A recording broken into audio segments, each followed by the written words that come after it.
Crypto just defied the stock market, and one country made its biggest Bitcoin purchase ever. Welcome back, folks. Time to catch up with the market on SoSoValue Crypto Daily. What a day! What a comeback! The market decided it was tired of all that red, snapping the downward streak with a solid 2.4% gain over the last 24 hours. We're now looking at a total market cap of $3.26 trillion. Let's get into the big players. Bitcoin gave us a little scare, dipping below $90,000, but it roared back to $92,600, posting a 1.9% gain. But the real star of the show today? Ethereum. ETH absolutely surged, climbing 5.1% to hit $3,100. We love to see it. In fact, green was the color across the board, with CeFi and Layer 2 projects having a particularly awesome day, both jumping over 5.5%. And here's the kicker, the part that really gets me excited. This crypto rally happened while the Nasdaq was actually down. That's a divergence we don't see every day, and it just shows the strength building up in our corner of the world. Even MicroStrategy, good old MSTR, jumped more than 5.8%. You just can't keep a good asset class down. All right, first up on the docket, Solana ETFs are expanding. We just got two new Sol Spot ETFs from Fidelity and Canary, and both of them come with staking capabilities, which is a fantastic feature. This brings the grand total of listed Sol Spot ETFs to 5. More on-ramps for institutional money, right? But here's the reality check. The trading volumes on day one were a little modest. Fidelity's FSOL saw about $8 million in volume, while Bitwise's BSOL did better with $54 million. So what does this tell us? It's great that we have more choices, but it looks like the big money is still sticking to the most established names for now. It's like when a new indie film comes out, but everyone still flocks to the latest Marvel blockbuster. The appetite is there, but it's concentrated. We'll be watching to see how that volume grows. Next up, this is huge for adoption. The UK fintech giant Revolut has officially integrated Polygon as its main channel for stablecoin transactions. We're talking about one of Europe's biggest banking platforms, with 65 million users, 14 million of whom are already into crypto. Since November, they've already processed over $690 million in related transactions.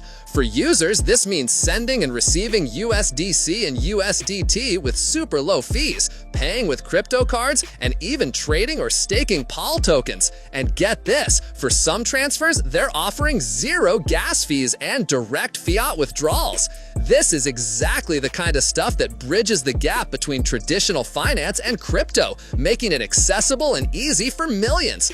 Phase one of a beautiful friendship, I'd say. Okay, let's get into the political drama, because there's always some. U.S. Senators Elizabeth Warren and Jack Reed are raising flags with the Treasury and Justice Departments about Donald Trump's possible links to a company called World Liberty Financial, or WLF. They're pointing to about $10,000 in the company's token sale that they suspect might have come from illicit sources. But before anyone panics, let's bring in the on-chain data. Blockchain investigator ZachXBT, a legend in the space, put things into perspective. That $10,000 represents a tiny fraction of the total funds raised, specifically 0.0018% of the $550 million total. To put it another way, it's like finding a single suspicious penny in a swimming pool filled with dollar bills. Is it worth looking at? Maybe, but is it a material issue? The data suggests probably not. In some more nation-state news, El Salvador is back at it again, and they are not messing around. The country just bought another 1,090 bitcoins, which marks its largest single-day purchase ever. Boom! Their total stash now sits at 7,474 BTC, valued at around $666 million. This is just a massive statement of their continued conviction and commitment to Bitcoin as a core part of their national treasury. Diamond hands, El Salvador, diamond hands. And finally, let's talk about some exciting tech that could change everything for Ethereum users. A new proposal called the Ethereum Interop Layer, or EIL, has been unveiled. So what the heck is that? In simple terms, it's a plan to make all of Ethereum's Layer 2 networks, think Arbitrum, Optimism, Polygon, feel like one single unified chain.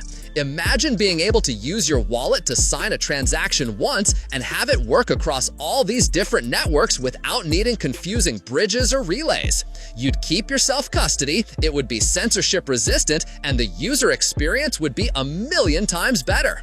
If this gets adopted, it would be a massive leap forward in making the multi-chain world of Ethereum feel like home. That's a wrap for today's update. Catch you tomorrow, same time, same place.